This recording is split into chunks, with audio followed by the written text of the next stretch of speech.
After a 12-year hiatus, Samurai Jack has finally returned for one final season to wrap up the story once and for all. So what better way to celebrate than to talk about my favorite episodes? Now, I want to be clear that these are just my personal favorites and not necessarily the best ones. Your own list is most likely going to be very different from mine, and that's perfectly fine. There's also a couple of exceptions I'm making for my list. I'm not going to include any episodes from Season 5 as it's still ongoing and I want to have the full story and time to digest everything before I try ranking them against the others. I'm also not including any of the multi-part specials on this list, namely the pilot, the origin of Aku, or the Scotsman saving Jack, as it doesn't feel fair to me to place them against the standalone episodes. With all that being said, here are my top 10 favorite Samurai Jack episodes.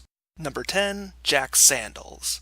Bit of an odd choice to start us out, but this is a personal pick for an underrated comedy episode. A passing gang of bikers destroys Jack's sandals and, being a reasonable and level-headed man, Jack wants to kill them all for it. The bad news is that Jack has a hard time adjusting to fighting barefoot. The good news is that a local shoe store owner is willing to give Jack free reign of his inventory in order to get rid of the bikers. The hilarious news is that none of them make for a good fit for Jack. Seeing him go through so much different footwear, some of it with wild gadgets built in, while struggling to take on a bunch of jobbers that are obviously far beneath him, makes for a fun comedy of errors that takes the bottom spot in my personal favorites. Number 9. Jack and the Ultrabots.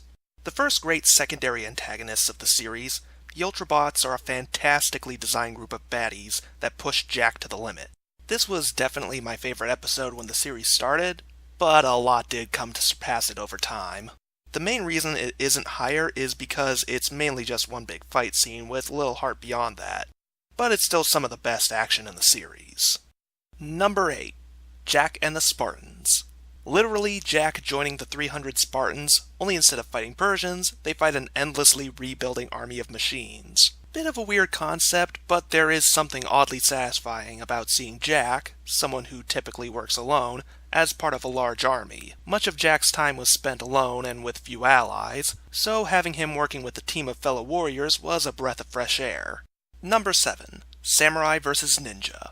It's a matchup that was always bound to happen. Samurai Jack goes one-on-one with a master shinobi, but reveals that he has been trained in a similar art. The final battle is undoubtedly one of the best animation sequences in the entire show. In terms of individual moments, that one fight would probably make my top 3. For episodes overall, however, it's just enough to hit number 7 on my list. Number 6, Jack and the Scotsman 2. Fan favorite character the Scotsman makes his first return. His wife has been captured by a demonic being known as the Lord of the Hunt, and he needs Jack's help to save her. This episode has a great mix of action and comedy, and the Scotsman's electrifying personality is on full display. This only just beat out the Scotsman's debut for a spot on my list. I personally prefer seeing the odd couple playing off each other as allies all the way through, rather than learning to get along. Number 5. Jack vs. Demongo, the Soul Collector. Demongo is easily the best secondary villain the show ever had. A demon sorcerer cut from the same cloth as Aku, with the ability to steal the souls of warriors he defeats, and then endlessly summon them like Pokemon. It's a grueling battle for Jack, and Demongo is just so gleefully evil that it's hard not to enjoy watching him work. My only complaint is that the captured heroes were never brought back for later episodes. There's so much they could have done with these guys as heroes of their own stories. Jack mentions that he's already met some of these warriors before, and they are all set free by the episode's end, so there's plenty of room for a team-up episode with at least one of them down the line. Still, can't fault them much for that, and this is still an easy pick for my personal favorites. Number 4. Aku's Fairy Tales. Easily the funniest episode in the series. Aku sees that the next generation doesn't fear his name the way that previous ones had. The tales of Jack's heroism have taken root in their minds, and the era of intimidation may be at an end. His solution? Round up all of the local children? And tell them classic fairy tales with Aku as the hero and Jack as the monster. Just seeing Aku as Little Red Riding Hood, or Jack terrorizing the Three Little Bears, is enough on its own to put this episode very high on my list. But perhaps the best part is the first story Aku tells, where he attempts to tell something completely original. All I'll say is that it's something that needs to be seen to be believed. Number 3. Jack and the Haunted House. God, this is a scary episode. Jack discovers a dilapidated house in the woods and is plagued with horrific and mysterious visions. These visions and the way that the ghost is animated is what really sells the terror in this episode. The combination of monochromatic colors, scratchy designs, and strobing light creates an instantly unsettling feeling. The ghost comes across as not only something supernatural, but a disease onto reality itself. Even Aku seemed manageable compared to something that defies existence. Number 2. Tale of X9. Rare case of an episode set entirely from the perspective of the villain, X9 is a robot marksman built for Aku's forces. The twist is that his creator gave him a sense of self-awareness as a joke, but it makes him the best of his kind.